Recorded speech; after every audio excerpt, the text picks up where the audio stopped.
Kembali lagi bersama saya Rahman Satrio. Pada video kali ini kita akan membahas lebih dalam berkaitan dengan depresi, mengapa tingkat depresi semakin meningkat dewasa ini.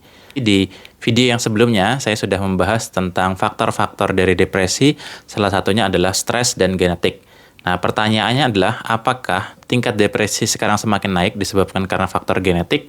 Kalau dipikir-pikir mungkin tidak juga. Kenapa? Karena genetik itu tidak bisa berubah dalam waktu yang singkat. 100 tahun dan 200 tahun itu belum banyak mengalami perubahan genetik. Butuh waktu sekitar ribuan tahun sampai ada perubahan genetik yang kemudian menyebabkan banyak orang yang memiliki atau membawa gen depresif. Terus kemudian kalau bukan genetik, apakah disebabkan karena stres? Kalau dipikir-pikir nih ya, ternyata orang-orang dahulu itu kehidupannya jauh lebih berat daripada kita. Jauh lebih stressful daripada kita. Mereka hidup dalam keadaan perang, dalam keadaan lapar, mereka tidak ada GoFood, mereka tidak ada Gojek, mereka tidak pernah merasakan nyamannya AC, dan lain sebagainya. Mereka makan dengan makanan yang sederhana. Tapi kalau kita lihat, ternyata mereka atau prevalensi depresi dari orang-orang dahulu tidak setinggi generasi kita, yang mana sampai tingkatnya 1 dari 4 orang berpotensi kena depresi di masa usia hidupnya gitu ya. Nah, apakah berarti stres? Maka kita perlu mendudukkan dulu. Ternyata yang namanya hardship atau kesulitan hidup tidak kemudian bisa langsung dikonversikan menjadi stres gitu ya. Tidak langsung berarti bahwa ketika hidupnya sulit maka dia menjadi stres. Atau sebaliknya, kita juga bisa melihat tidak berarti bahwa kalau hidupnya mudah, gampang, tidak berarti dia tidak akan kena stres. Sehingga kita kemudian perlu melihat apa sih sebetulnya yang menyebabkan stres. Kenapa orang-orang generasi dahulu dengan kehidupan yang jauh lebih sulit, apalagi kalau kita lihat manusia ribuan tahun yang lalu, mereka masih tinggal di tempat yang lebih rawan atau mungkin tinggal di hutan dan lain sebagainya, tapi mereka bisa survive. Mereka mungkin tidak ada yang sampai kena depresi. Jarang kita baca berkaitan dengan orang-orang dahulu yang terkena depresi. Tapi kenapa sekarang tingkat depresi ini semakin meningkat? Maka kita coba mendefinisikan dulu stres itu apa.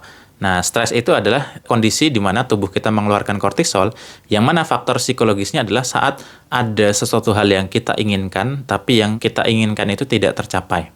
Nah, inilah yang menjadi kunci kenapa generasi kita, generasi anak-anak muda sekarang itu rentan dengan stres, karena di masa kehidupan kita, walaupun kita difasilitasi dengan berbagai macam fasilitas kehidupan yang sangat mewah, yang sangat pleasurable, yang sangat nyaman, kita tidak pernah mengalami kelaparan, kita tidak mengalami bencana perang, dan lain sebagainya, tapi kemudian kenapa kita lebih rentan depresif? Karena kita dihadapkan dengan kondisi yang sangat nyaman, kita merasa bahwa kehidupan ini adalah untuk menikmati kehidupan, bukan untuk berjuang melawan sulitnya atau melawan ujian kehidupan atau menghadapi ujian kehidupan.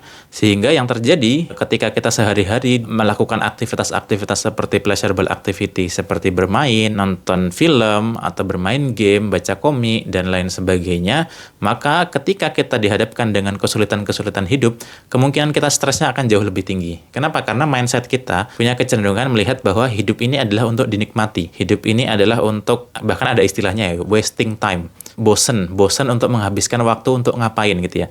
Itu artinya apa? Kita merasa kehidupan ini tidak ada sesuatu yang diperjuangkan kecuali hanya sekadar mencari kesenangan. Berbeda dengan orang-orang dahulu lahir dalam keadaan miskin, Indonesia masih miskin, tapi kemudian apa? Secara mental mereka punya makna dalam kehidupan bahwa hidup adalah untuk harus berjuang, hidup untuk memerdekakan bangsa Indonesia. Nah, mental set seperti ini yang kita miliki di generasi inilah yang kemudian membuat sedikit saja kita mengalami hal-hal yang tidak kita senangi, bukan berarti kesulitan ya, bukan berarti kesulitan, tapi sedikit saja hal yang kita tidak senangi, dibully sedikit, kemudian hal itu sudah membuat kita stres. Macet sedikit di jalan itu sudah membuat kita stres. Wifi lelet sedikit itu sudah membuat kita stres. Kita melihat teman kita sedikit lebih sukses dari kita di sosial media itu sudah membuat stres. Social comparison yang sering kita lakukan di sosial media ternyata menjadi salah satu faktor penyebab stres yang cukup besar. Faktor penyumbang stres yang cukup besar. Kenapa? Karena walaupun tidak ada tekanan secara fisik, tapi kita punya tekanan secara sosial dan mental saat melihat banyak teman-teman kita yang lebih sukses, kelihatannya lebih sukses daripada kita. Walaupun yang mungkin diperlihatkan hanya segelintir dari kehidupan mereka. Tapi kita sering lihat teman kita di Instagram ada yang pergi ke luar negeri, ada yang pertukaran pelajar, ada yang sudah menikah, ada yang baru beli mobil, dan lain sebagainya. Hal-hal ini tanpa kita sadari, ini membuat diri kita merasa insecure. Insecure ketika gaji teman kita jauh lebih besar daripada kita.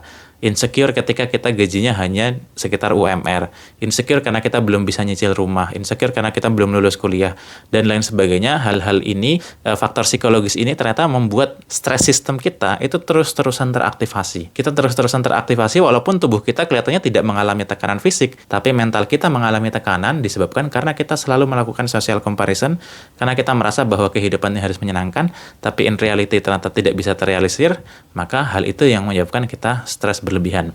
Nah, stres berlebihan ini yang kemudian lama-kelamaan akan menyebabkan kita punya kecenderungan atau otak kita yang kemudian terkena stres atau kortisol berlebihan kemudian akan mengalami malfunction yang merusak bagian-bagian otak tertentu sehingga tidak bisa kemudian meregulasi emosinya sehingga bisa jatuh ke dalam depresi. Dan pada satu titik nanti kemudian akan punya kecenderungan untuk bunuh diri. Nah, itu makanya kenapa di generasi kali ini kita akan semakin sering mendengar berita mahasiswa yang bunuh diri, anak remaja yang bunuh diri. Nah, disebabkan karena kondisi depresinya gitu ya. Nah, jadi itu beberapa hal kunci yang menyebabkan kenapa tingkat stres kita semakin besar dan kenapa kemudian tingkat depresi dan bunuh diri kita juga semakin tinggi. Disebabkan karena apa? Karena mental set kita yang salah dalam menghadapi kehidupan ini gitu ya.